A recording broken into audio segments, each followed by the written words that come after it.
suatu pilihan yang sulit buat pemerintah ya. Kenapa? Karena sektor ekonomi dan kesehatan itu nggak bisa dipisahkan sama sekali. Mhm. Masyarakat, konsumen pasti akan takut kalau wabah ini tidak terkendali. Wabah ini Mhm. terus-terusan menggila, ya, itu pasti masyarakat akan takut keluar rumah. Yang Mhm. tadinya kegiatan activity out of home itu sudah mulai meningkat, itu akan ngedrop by nature. Nah, dan Oke. akan lebih mengerikan dampaknya kalau tidak dikendalikan. Makanya, jadi ini pilihan yang sulit bagi pemerintah dan bagi kita perusahaan ya kita harus melakukan penyesuaian. Nah, Mhm. tadi Mhm. strategi kita bagaimana? Kita nggak mau terpuruk sama dengan saat Maret kemarin ya Mbak ya, pada saat kita lakukan PSBB, kita sekarang relatif lebih siap ya untuk mengantisipasi. Jadi ya kita akan mengoptimalkan berbagai macam channel penjualan kita. Meskipun ya out of home consumption botol dan cups itu menurun, tapi ya mungkin kita akan lakukan uh, menjajakan ke konsumen dengan cara yang berbeda, bahwa di dalam rumah mereka masih tetap bisa gathering kok di dalam rumah di satu atap, bahwa mereka tetap butuh kok produk kita yang formatnya Mhm. seperti ini, bahwa mereka bisa melakukan kegiatan di sekitar rumahnya. Nah, jadi Mhm. channelnya adalah channel digital itu akan sangat-sangat lebih berperan sekarang kalau di dalam Oke. periode PSBB ini diperketat nanti ya.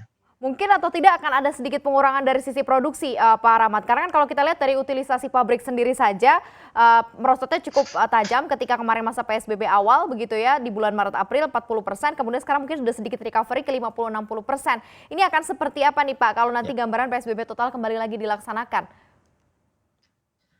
ya jelas tentu akan ada penurunan permintaan lagi ya, yang lebih banyak di luar rumah.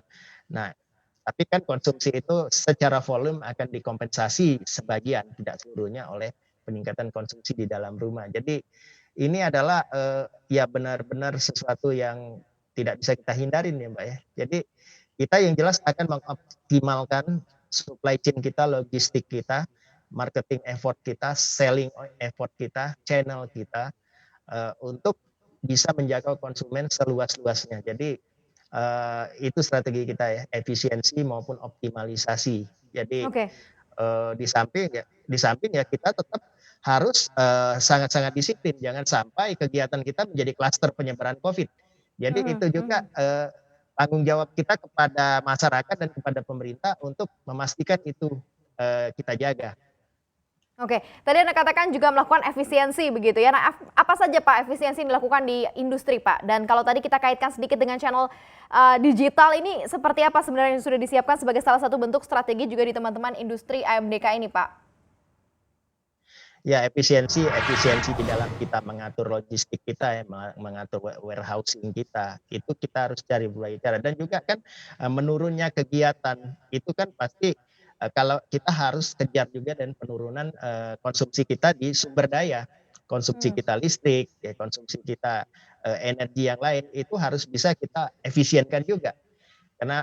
Karena itu kalau kita tetap business as usual dalam consumption, kita in trouble. Jadi itu kita harus lakukan efisiensi di situ juga.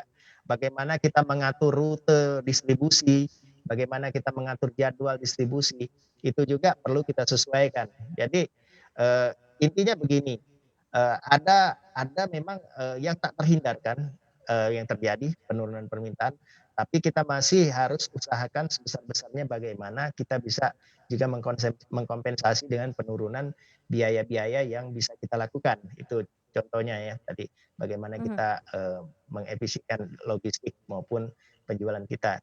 Nah, kalau channel digital itu jelas ya kita kita harus giatkan, kita harus cari berbagai macam cara menjangkau konsumen melalui channel digital ini.